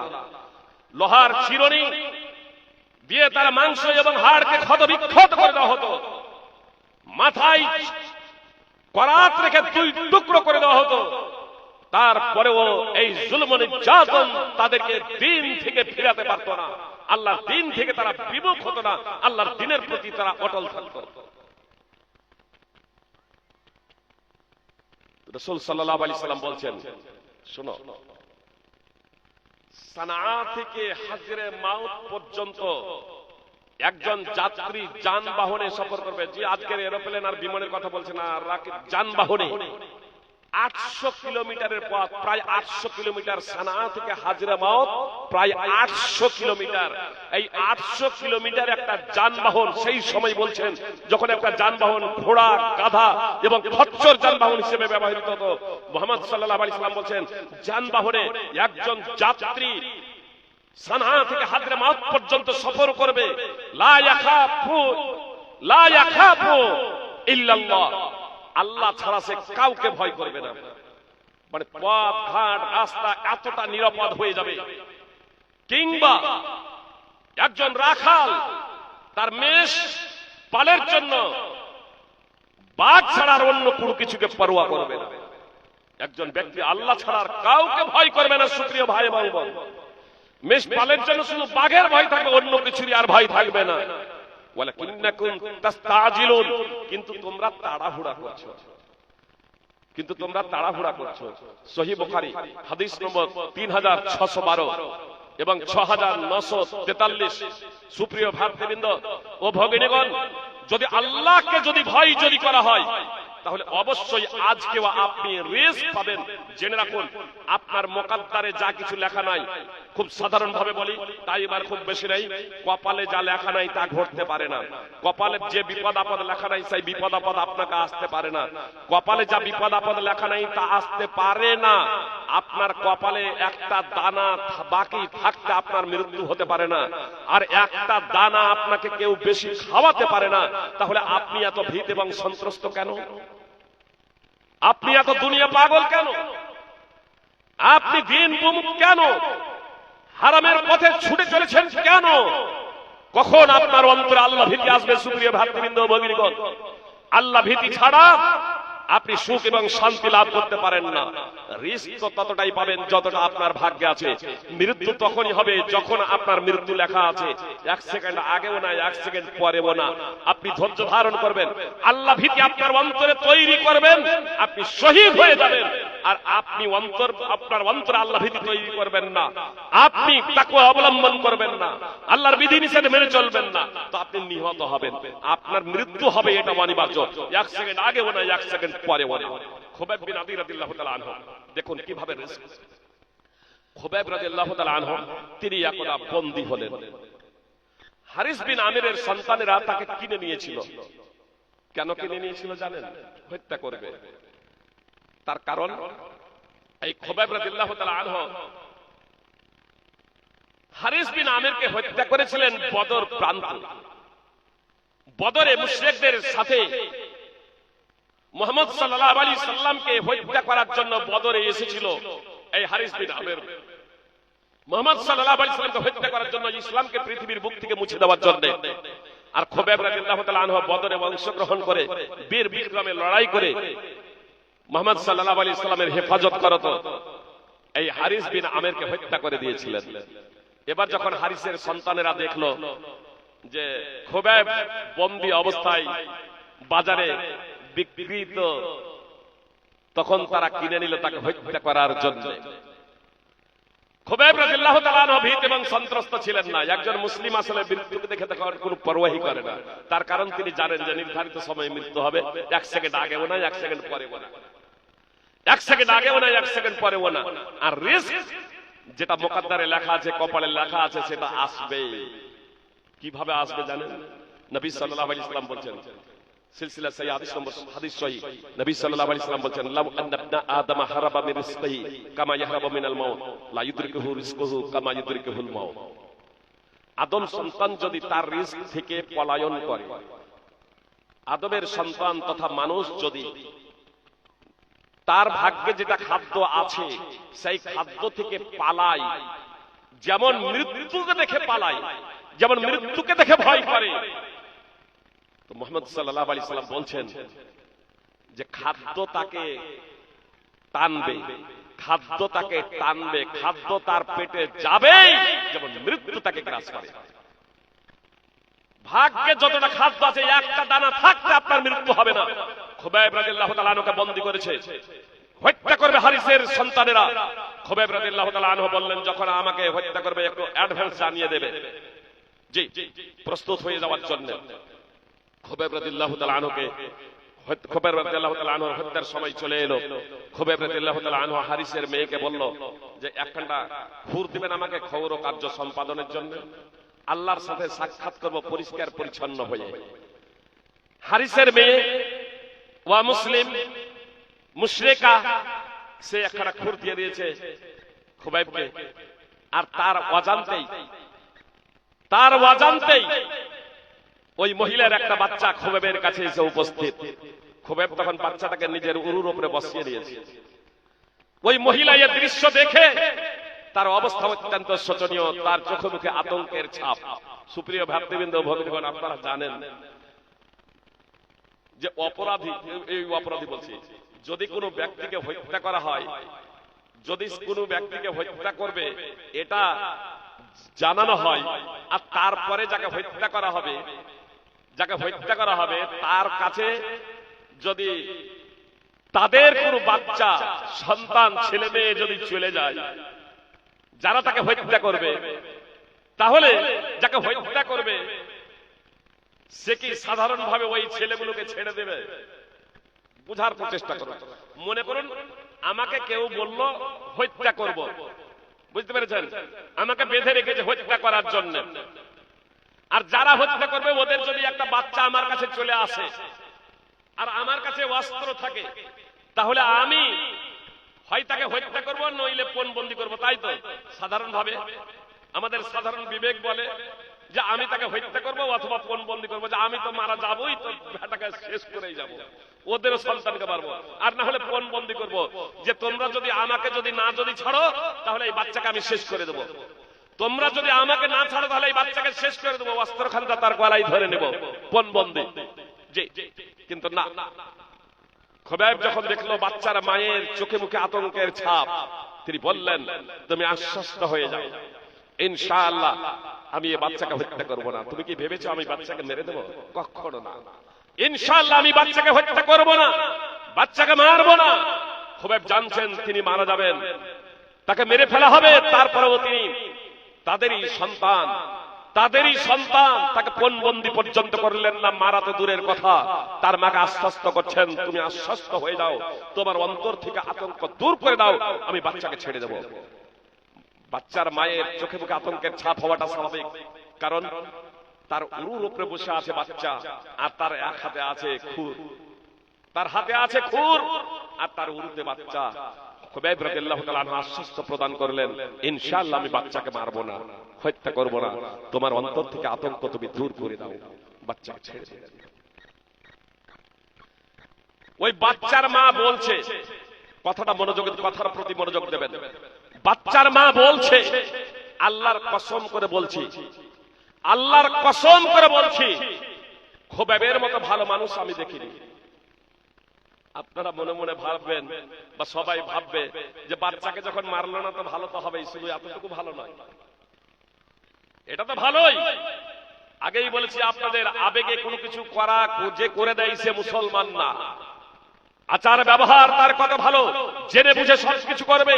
নবী সাল্লাল্লাহু আলাইহি সাল্লাম যখন যুদ্ধে সাহাবাদের পাঠাতেন তখন বলতেন বাচ্চাকে শিশুকে হত্যা করবে না, বৃদ্ধ বৃদ্ধাকে হত্যা করবে না, নারীদেরকে হত্যা করবে না, গাছ উপড়ে ফেলবে না, এ নির্দেশনা দিতেন।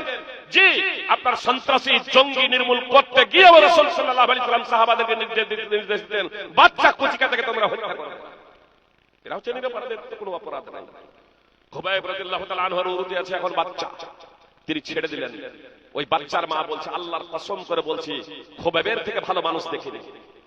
আগে যে বিষয়টা বলছেন সেই বিষয়টা শুনুন। খুবাইব প্রসঙ্গে ওই বাচ্চার মা বলছে আল্লাহর কসম করে বলছি খুবাইবের মতো ভালো লোক আমি দেখিনি। জেলে বন্দী আছে, লোহার শিকলে বাঁধা, লোহার শিকলে বাঁধা অবস্থায় বন্দী রয়েছে খুবাইব। ওমা বিমাক্কাতা ইয়াউমাইদিন মিন সামার, আর মক্কার মাটিতে সে সময় কোনো ফলই ছিল না। এমন অবস্থায় তার হাতে দেখছি, জি লোহার শিকলে বন্দী থাকা অবস্থায় তার হাতে দেখছি খেজুরের থোকা। খেজুরের থোকা থেকে তিনি ছিঁড়ে ছিঁড়ে ফল খাচ্ছেন, খেজুরের থোকা থেকে ছিঁড়ে ছিঁড়ে ফল খাচ্ছেন। ওমা বিমাক্কাতা ইয়াউমাইদিন মিন সামার, অথচ সে সময় মক্কার মাটিতে কোনো ফলই ছিল না। লোহার শিকলে বন্দী খুবাইবের হাতে খেজুরের থোকা এলো কোথা থেকে? কে বলছে? স্বয়ং একজন মুসলমান বাচ্চার মা বলছে আল্লাহর কসম করে বলছি। আগেই বলেছি আল্লাহর কসম করছি বলে এটা ভাববেন না যে সে মুসলমান ছিল। সুপ্রিয় ভক্তবৃন্দ ভগিনীগণ, আসলে অমুসলিমরা আবু জাহল আবু লাহাবের আল্লাহ আল্লাহই বলতো আর আল্লাহরই কসম খেত। সুপ্রিয় ভক্তবৃন্দ ভগিনীগণ, তো সেই মহিলা বলছে ওয়া মা কানা ইল্লা রিজকুন রাযাকাহুল্লাহ, খুবাইবের কাছে এটা আল্লাহ তাআলার পক্ষ থেকে রিজক। খুবাইবের কাছে আল্লাহ তাআলার পক্ষ থেকে রিজক, এটা কোনো জাল ঘটনা নয়। সহিহ বুখারী উঠান হাদিস নম্বর 3045 এবং 4086, মুসনাদ আহমদ হাদিস নম্বর 8096। সুপ্রিয় ভক্তবৃন্দ ভগিনীগণ, আল্লাহ কি বললেন? আল্লাহ কি বললেন? ওয়ায়ারযুকুহু মিন হাইসু লা ইয়াহতাসিব, আল্লাহ এমন উৎস থেকে ওয়ামাইয়াত্তাকিল্লাহা ইয়াজআল লাহু মাখরাজা, যে আল্লাহকে ভয় করে আল্লাহ তার জন্য উত্তরণের পথ বের করে দেন। ওয়ায়ারযুকুহু মিন হাইসু লা ইয়াহতাসিব, এবং এমন উৎস থেকে রিজক দান করেন যা সে কল্পনাও করে না, যা তার ভাবনাতেও থাকে না। সুপ্রিয় ভক্তবৃন্দ ভগিনীগণ, তো আল্লাহকে যদি ভয় করা হয়, আল্লাহর যদি তাকওয়া অবলম্বন করা হয়, ধৈর্য ধারণ করা হয়, তাহলে রিজক আসবেই। মৃত্যুকে দেখে পরোয়া করেন না, তাকে হত্যা করবে, শহীদ হয়ে যাবেন। তিনি হারিসের সন্তানদের বললেন আমাকে 2 রাকাত নামাজ পড়ার সুযোগ দেবেন, আমাকে 2 রাকাত নামাজ পড়ার সুযোগ দেবেন। তাকে নামাজ পড়তে দেওয়া হলো। জি, নামাজ পড়তে দেওয়া হলো। তিনি সংক্ষিপ্ত ভাবে নামাজ পড়ে এলেন তাদের কাছে, নামাজ পড়ে আবার তাদের কাছে উপস্থিত সংক্ষিপ্ত ভাবে নামাজ আদায় করলেন। তিনি বলছেন আমার অন্তরে যদি এই আশঙ্কা না হতো যে তোমরা বলবে যে খুবাইব মৃত্যুকে দেখে ভয় পেয়েছে এজন্য লম্বা নামাজ শুরু করেছে, নামাজকে দীর্ঘায়িত করছে, মৃত্যুকে দেখে ভয় পেয়ে গেছে এজন্য, যদি আমার অন্তরে এই কথা দোলা না দিত যে তোমরা এই কথাটা বলবে, তবে নামাজকে আমি দীর্ঘায়িত করে আদায় করতাম।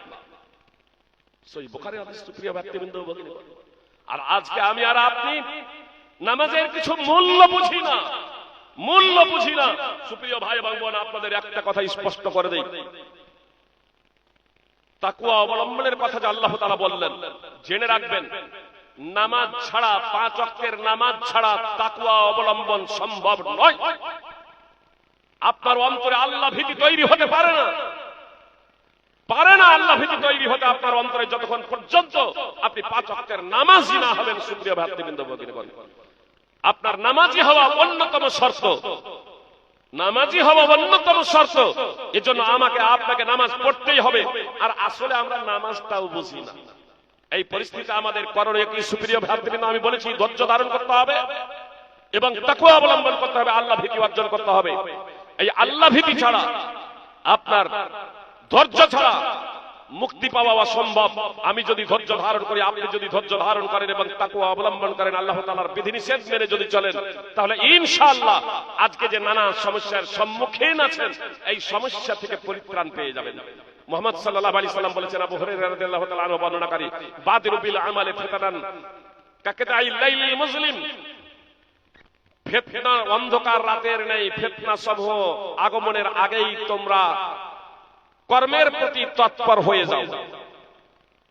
অন্ধকার রাতের নেই, ফিতনা সমূহ আগমনের পূর্বেই তোমরা কর্মের প্রতি তৎপর হয়ে যাও, কোরআন এবং সুন্নাহকে বাস্তবায়ন করো। ইউসবিহুর রাজুলু মুমিনা ওয়া ইউমসি কাফিরা, একটা মানুষ সকালে যদি ঈমানদার হয় সন্ধ্যায় কাফের হয়ে যাবে। ওয়া ইউমসি মুমিনা আও ইউমসি মুমিনা ওয়া ইউসবিহু কাফিরা, সন্ধ্যায় যদি কেউ মুমিন থাকে তাহলে সে সকালে কাফের হয়ে যাবে। ওয়া ইয়াবিউ দীনহু বিআরাদিন মিনাদ দুনিয়া, এবং সে দ্বীনকে বিক্রি করবে পার্থিব ধন দৌলতের বিনিময়ে, পার্থিব সামগ্রীর বিনিময়ে, দুনিয়ার লোভে, দুনিয়ার বিনিময়ে, দুনিয়ার সম্পদের বিনিময়ে দ্বীন ধর্মকে বিক্রি করে দেবে। সুপ্রিয় ভাতৃবৃন্দ, ভগ্নীগণ, বলা যেতে পারে আজকে এ যুগে আমরা পদার্পণ করেছি। পরিত্রাণে সহিহ মুসলিমের হাদিস নম্বর 118, সুনানে তিরমিজি হাদিস নম্বর 2195। এজন্য আমাদেরকে ঘুমিয়ে থাকলে আর হবে না, আমাদের জাগ্রত হতে হবে, আমাদের জাগ্রত হতে হবে। আল্লাহর নবী সাল্লাল্লাহু আলাইহি সাল্লাম বলেন, হুদায়ফা রাদিয়াল্লাহু তাআলা আনহু সূত্রে বর্ণিত, ওয়াল্লাযী নাফসি বিয়াদিহি, সেই সত্তার কসম যার হাতে আমার জীবন, লা তা'মুরুনা বিল মা'রুফ ওয়া লা তানহাবুনা আনিল মুনকার আও লা ইউশকাল্লাহু আন ইয়াবাসা আলাইকুম ইকাবাম মিন সুম্মা তাদউনাহু ফালা ইউস্তাজাবু লাকুম। রাসূল সাল্লাল্লাহু আলাইহি সাল্লাম আল্লাহর শপথ করে বললেন, অবশ্যই অবশ্যই তোমরা সৎ কাজের আদেশ করবে এবং অসৎ কাজে বাধা প্রদান করবে, অন্যথায় শিগগির আল্লাহ নিজের পক্ষ থেকে তোমাদের উপরে শাস্তি প্রেরণ করবেন। তারপর তোমরা দোয়া করবে আর তোমাদের দোয়া কবুল করা হবে না। সুনানে তিরমিজি হাদিস নম্বর 2169, মুসনাদ আহমদ হাদিস নম্বর 23327। সুপ্রিয় ভাতৃবৃন্দ, ভগ্নীগণ, কথা খুব মনোযোগ দিয়ে শুনবেন, কথা স্পষ্ট। নবী সাল্লাল্লাহু আলাইহি সাল্লামের আল্লাহর কসম করে বললেন, হয় তোমরা সৎ কাজের আদেশ এবং অসৎ কাজে বাধা প্রদান করবে, আর এটা যদি ছেড়ে দাও, সৎ কাজের আদেশ অসৎ কাজে বাধা প্রদানের দায়িত্ব কর্তব্য যদি তোমরা পালন না করো, তাহলে আল্লাহ তাআলার পক্ষ থেকে শাস্তি আসবে। আর আল্লাহর পক্ষ থেকে শাস্তি চলে আসার পরে তোমরা দোয়া করবে, তোমাদের দোয়া কবুল করা হবে না। আজকে বলছেন এত দোয়া করছি, এত দোয়া করছি, দোয়া কবুল হয় না কেন? তো দোয়া কবুল হয় না কেন এটা বুঝতে পারছেন না? বলবেন যে ফাইজি সাহেব, আজকে তো অনেকেই বলছেন যে দাওয়াতের কাজ, কোরআন এবং সুন্নাহর প্রচার এবং প্রসারের জন্য আলেম হওয়া শর্ত, আলেম হতে হবে। তবে সাধারণ মানুষ তো এদেরকে কোনো দায়িত্ব কর্তব্য নেই। জি, কোরআন এবং সুন্নাহ প্রচার এবং পাবলিসিটির মেন দায়িত্ব হচ্ছে আলেম, আলেম ওলামা। জি, এদের উপরে দায়িত্ব এবং কর্তব্য বর্তায় যে কোরআন এবং সুন্নাহর প্রচার এবং পাবলিসিটি করবে। বুঝতে পেরেছেন? তবে ইসলামের কতগুলো বিষয় আছে কমন, যে বিষয়টা সর্বজন স্বীকৃত, সর্বজন স্বীকৃত, এগুলোর দায়িত্ব পালন আপনাদের উপরেও বর্তায়। যেমন সুদ হারাম, সর্বজন স্বীকৃত। মদ হারাম, তামাক হারাম, সর্বজন স্বীকৃত। 5 ওয়াক্তের নামাজ পড়া ফরজ, এটা সর্বজন স্বীকৃত। এর জন্য আপনাকে আলেম হতে হবে এমন কি না। জি, আপনার স্ত্রী নামাজ পড়ে না, আপনার যুবতী মেয়ে বিছানায় শুয়ে আছে, ফজরে উঠে না, তো মসজিদের ইমাম সাহেব যাবে জাগাতে যে বোন একটু উঠে যাও, ও মাসি একটু উঠে যান, আপনি নামাজটা পড়েন না? আপনার দায়িত্ব কর্তব্য আছে আপনার মেয়েকে জাগানোর, আপনার দায়িত্ব কর্তব্য আপনার স্ত্রীকে জাগানো। এই সৎ কাজের আদেশ এবং অসৎ কাজে বাধা প্রদান, এটা হচ্ছে আপনার জন্য সুপ্রিয় ভাই এবং বোন। সুতরাং আবু সাঈদ আল খুদরি রাদিয়াল্লাহু তাআলা আনহু সূত্রে বর্ণিত, মান রা মিনকুম মুনকারান ফালইউগাইয়িরহু বিয়াদিহি ফাইল্লাম ইস্তাতি ফাবিলিসানি ফাইল্লাম ইস্তাতি ফাবিকলবি ওয়া যালিকা আযাফুল ঈমান। রাসূল সাল্লাল্লাহু আলাইহি সাল্লাম বললেন, যে কেউ অন্যায় দেখবে, যে কেউ, সে হোক পুরুষ এবং মহিলা, যে কেউ শরীয়ত বিরোধী কাজ দেখবে সে হাতের দ্বারা প্রতিবাদ করবে। মাররা মিনকুম মুনকারান ফালইউগাইয়িরহু বিয়াদিহি, তোমাদের মধ্যে যে কেউ অন্যায় দেখবে সে হাতের দ্বারা প্রতিবাদ করবে। যদি তার এই ক্ষমতা না থাকে, হাতের দ্বারা বলতে শক্তি প্রয়োগ করবে। যদি ক্ষমতা না থাকে তাহলে মুখে বলবে। যদি এরও ক্ষমতা না থাকে তাহলে অন্তর থেকে প্রতিবাদ করবে, অন্তর থেকে প্রতিবাদ করবে। এটা হচ্ছে ঈমানের নিম্নতর স্তর, অর্থাৎ সেই ব্যক্তির জন্য যে দুর্বল ঈমানের, যে কাঁচা মুসলমান, কাঁচা মুসলমান। সুনানে সহিহ মুসলিম হাদিস নম্বর 49। পরের হাদিসটা অত্যন্ত ভয়াবহ। 50 নম্বর হাদিস আব্দুল্লাহ ইবনে মাসউদ রাদিয়াল্লাহু তাআলা আনহু সূত্রে বর্ণিত। তিনি বলছেন, নবীদের প্রত্যেক উত্তরসূরি তারা তাই করত যার নির্দেশ দেওয়া হতো এবং নবীদের সুন্নাতের অনুসরণ করত। তারপরে এমন অপদার্থ অসৎ ব্যক্তিদের আবির্ভাব হলো, তারা যা মুখে বলে তারা নিজেরা করে না, আর এমন কিছু করে যার নির্দেশ দেওয়া হয়নি। যে 5 ওয়াক্তের নামাজ পড়া কি ফরজ না ফরজ নয়? এ বিষয়ে কারো দ্বিমত আছে? কারো দ্বিমত নেই। সিংহভাগ মানুষ নামাজ পড়ে না। ফরজ নামাজের পরে মোনাজাত, যাকে আমরা বলতাম ইমাম সাহেব হাত উঠাবে আর মুফতাদিরা আমিন আমিন বলবে, এই সম্মিলিত মোনাজাত, যে পাক্কা বেনামাজি 5 ওয়াক্তের নামাজও পড়ে না, 5 ওয়াক্তের নামাজও পড়ে না, সেও আবার বলে যে এরা ইসলামের সব উঠিয়ে দেবে, যে ইসলামের সব উঠিয়ে দেবে। মানে আসলে নবী সাল্লাল্লাহু আলাইহি সাল্লাম কি বলছেন দেখুন। পরবর্তীতে এমন অপদার্থ তৈরি হলো, অসৎ ব্যক্তি তৈরি হলো, যা তারা বলে তা করে না। ইসলামের কথা বলে কিন্তু নিজেরা ইসলাম মানে না, আর এমন কিছু করে যার নির্দেশ তাদের দেওয়া হয়নি। তো যার নির্দেশ দেওয়া হয়নি সেগুলো করবে, যার নির্দেশ দেওয়া হয়নি সেগুলো করবে। মানে বেদাতে আজকে মানুষ ওতপ্রোতভাবে জড়িত। শিরক এবং বেদাতে মানুষ, শিরক এবং বিদআতের কারণে মানুষ জীবন দেওয়ার জন্য প্রস্তুত। শিরক এবং বিদআতের জন্য মানুষ জীবন দেওয়ার জন্য প্রস্তুত। জি, আবেগ দিয়ে কোনো কিছু করতে হবে না। মসজিদ নির্মাণ করেন, ভালো কাজ। আজকে বাবরি মসজিদ 6 ডিসেম্বর, কেন? বাবরি মসজিদের জন্য তো জায়গা দেওয়া আছে, সেখানে করুন না, করতে তো হবে। আর মসজিদ বিভিন্ন জায়গায়, আজকে আপনি 12 বিঘা 20 বিঘা 40 বিঘার উপরে মসজিদ নির্মাণ করেন, কোনো সমস্যা নেই। প্রয়োজন থাকলে প্রয়োজনের তাগিদে মসজিদ নির্মাণ করতে হবে, প্রয়োজনের তাগিদে। প্রয়োজন আছে মসজিদ নির্মাণ করুন, কোনো সমস্যা নেই। সাহায্য চাহিদা, ভালো কাজ, এটা উত্তম কাজ, জি করুন, কোনো সমস্যা নেই। কিন্তু বাবরি মসজিদ কেন?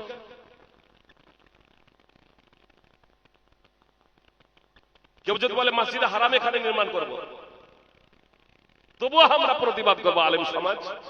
মসজিদে হারাম কেন? আপনি মসজিদ নির্মাণ করুন। কেউ যদি বলে মসজিদে নববী তৈরি করবো, মসজিদে নববী কেন? আরে মসজিদে নববী তো আসলে ধর্মকে নিয়ে আমাদের রাজনীতি করা কাম্য নয়। কথা খুব মনোযোগ দিয়ে শুনুন, আর আবেগে ভাসবেন না। মসজিদ নির্মাণ করা পাপ কাজ, আবার মসজিদ নির্মাণ করা পাপও কাজ। সূরা তাওবা উঠান। মুহাম্মদ সাল্লাল্লাহু আলাইহি সাল্লাম মসজিদ নির্মাণ করেছে, নির্মাণের জন্য উৎসাহ প্রদান করা হয়েছে। আবার মুহাম্মদ সাল্লাল্লাহু আলাইহি সাল্লাম সাহাবাদের দিয়ে মসজিদ ভেঙেও দেননি, সাহাবাদের দিয়ে মসজিদ ভেঙেও দিয়েছেন। তো যেমন মসজিদ নির্মাণ করা পাপ, মসজিদ নির্মাণ করা নেকির কাজ, আবার মসজিদকে ভেঙে দেওয়া নেকির কাজ।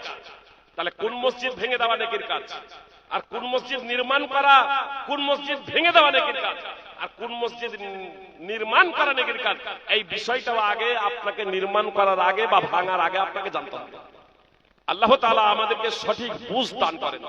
সুপ্রিয় ভাতৃবৃন্দ ও ভগ্নীগণ, আমি আপনাদেরকে যে বিষয়টা বুঝাতে চাচ্ছিলাম তা হলো এই, যে আমাদেরকে এই বিপদের সময় আবেগ দিয়ে কোনো কিছু করলে হবে না। এই বিপদের সময় আমাদেরকে যথাযথভাবে কোরআন এবং সুন্নাহর জ্ঞান অর্জন করতে হবে, আর কোরআন এবং সুন্নাহর জ্ঞান অর্জন করে তার বাস্তবায়ন করতে হবে সাধ্যমতো। আমি আপনাদের বলছিলাম যে আল্লাহ সম্পর্কে আমাদের পরিচিতি নেই বলেই আজকে আমাদের এই অবস্থা।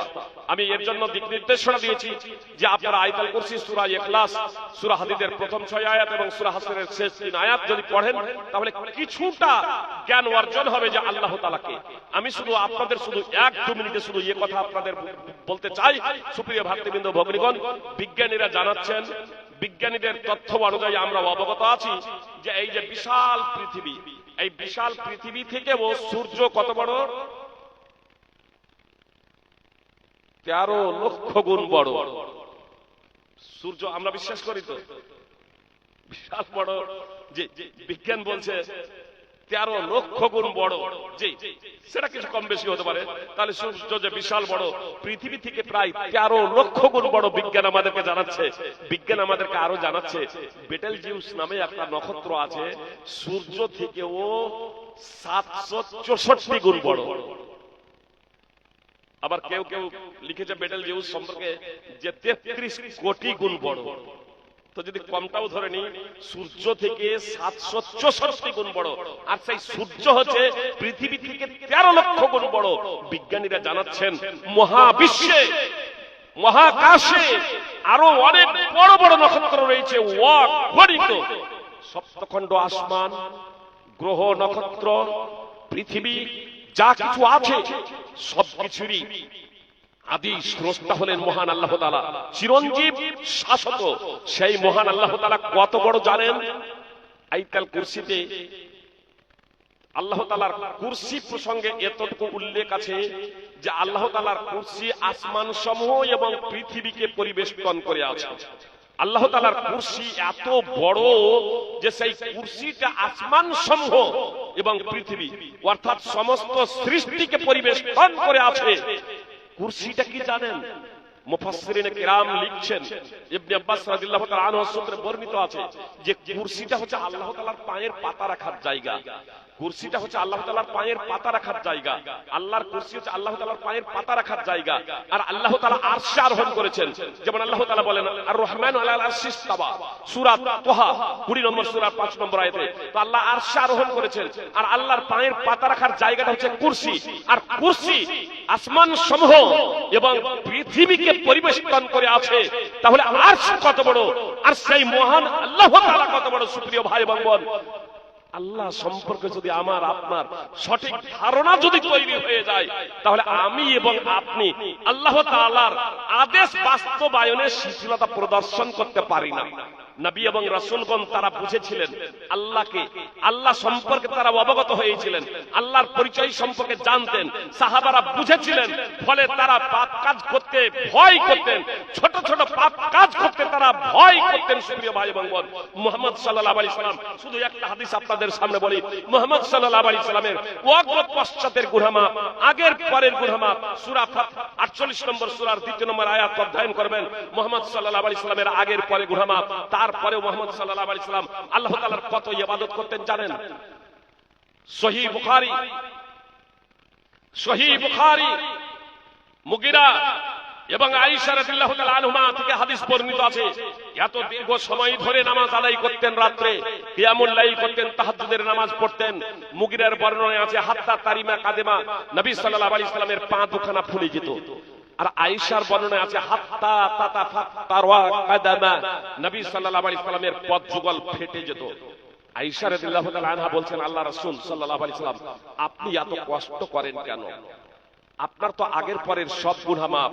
তো নবী সাল্লাল্লাহু আলাইহি সাল্লাম বলেছিলেন, আফালা উহিব্বু আন আকুনা আবদান শাকুরা, আমি কি আল্লাহ তাআলার কৃতজ্ঞশীল বান্দা হব না? একদা রাসূল সাল্লাল্লাহু, বুখারী মুসলিমের হাদিস, একদা রাসূল সাল্লাল্লাহু আলাইহি সাল্লাম মা আয়েশার কাছে আছে। আল্লাহ রাসূল সাল্লাল্লাহু আলাইহি সাল্লামের স্ত্রীদের মধ্যে একমাত্র আয়েশাই ছিলেন কুমারী। তার বিছানায় আছেন। রাত, গভীর রাত্রে আয়েশাকে বলছেন, ইয়া আয়েশা জারিনি আতাআব্বাদুল লাইলাতা লিরাব্বি, আয়েশা তুমি আমাকে ছাড়ো, আমি আমার প্রতিপালকের জন্য এই মুহূর্তে ইবাদত করব। এই গভীর রাত্রে উঠে আমি আমার প্রতিপালকের ইবাদত করব। বিছানায় শুয়ে আছেন, হঠাৎ আয়েশাকে বলছেন, হে আয়েশা তুমি আমাকে ছাড়ো, আমি আমার প্রতিপালকের ইবাদত করব। আয়েশা রাদিয়াল্লাহু তাআলা আনহা বললেন, ওয়াল্লাহি ইন্নী লা উহিব্বু কুরবাক ওয়া উহিব্বু মাসসাররাক, আল্লাহর কসম করে বলছি, আল্লাহ রাসূল সাল্লাল্লাহু আলাইহি সাল্লাম আমি আপনার নৈকট্য চাই, অবশ্যই আমি আপনার নৈকট্য চাই। আল্লাহ রাসূল আমি আপনার সাহচর্য চাই। আল্লাহ রাসূল আমি আপনার সাথে এক বিছানায় শুয়ে থাকতে চাই। কিন্তু আমি এটাও পছন্দ করি আল্লাহ রাসূল, যে আপনাকে যা আনন্দ দেয়, আপনাকে যা আনন্দ দেয়, যা করলে আপনি আনন্দিত হবেন, যা করলে আপনি খুশি হবেন, সেটাও আমি পছন্দ করি। অতএব আপনার জন্য যদি এটাই আনন্দদায়ক হয়, আপনাকে যদি এটাই খুশি করে যে আপনি এখন উঠে আল্লাহর ইবাদত করবেন, তা আমি এটাও পছন্দ করি। অতএব আপনি উঠতে পারেন। মুহাম্মদ সাল্লাল্লাহু আলাইহি সাল্লাম দাঁড়িয়ে গেলেন, নামাজ পড়তে শুরু করলেন। ফালাম ইয়াজাল ইয়াবকি অব্যাহত ধারায় ক্রন্দন করতে আরম্ভ করলেন, অব্যাহত ধারায় ক্রন্দন করতে আরম্ভ করলেন নামাজের অবস্থায়। হাত্তা বাল্লা লিহিয়াতুহু, অবশেষে মুহাম্মদ সাল্লাল্লাহু আলাইহি ওয়াসাল্লামের দাড়ি ভিজে গেল, দাড়ি ভিজে গেল। ফালাম ইয়াসাল ইয়াবকি, আবার মুহাম্মদ সাল্লাল্লাহু আলাইহি ওয়াসাল্লাম ক্রন্দন করে যাচ্ছেন। মা আয়েশা রাদিয়াল্লাহু তাআলা আনহা বলছেন, নবী সাল্লাল্লাহু আলাইহি ওয়াসাল্লামের অশ্রু দ্বারা মাটি সিক্ত হয়ে গেল, মাটি ভিজে গেল। ফজরের সময় হলে বেলাল রাদিয়াল্লাহু তাআলা আনহু এসে আযান দিতে শুরু করলেন। আযান দিয়ে দেখছেন বেলাল রাদিয়াল্লাহু তাআলা আনহু যে রাসূল সাল্লাল্লাহু আলাইহি সাল্লামের অশ্রু ঝরছে, অশ্রু ঝরছে, ক্রন্দন করছেন। বেলাল রাদিয়াল্লাহু তাআলা আনহু বলছেন, আল্লাহ রাসূল, আপনার আগের পরের সব গুনাহ মাফ, আগের পরের সব গুনাহ মাফ, এত ক্রন্দন করেন কেন আল্লাহর ইবাদতে? আল্লাহর ভয়ে আপনি এত ক্রন্দন করেন কেন? তো নবী সাল্লাল্লাহু আলাইহি সাল্লাম বললেন, আফালা উহিব্বু আন আকুনা আবদান শাকুরা, আমার অগ্র পশ্চাতের গুনাহ মাফ ঠিক আছে, আমি কি কৃতজ্ঞশীল বান্দা হওয়াকে পছন্দ করব না?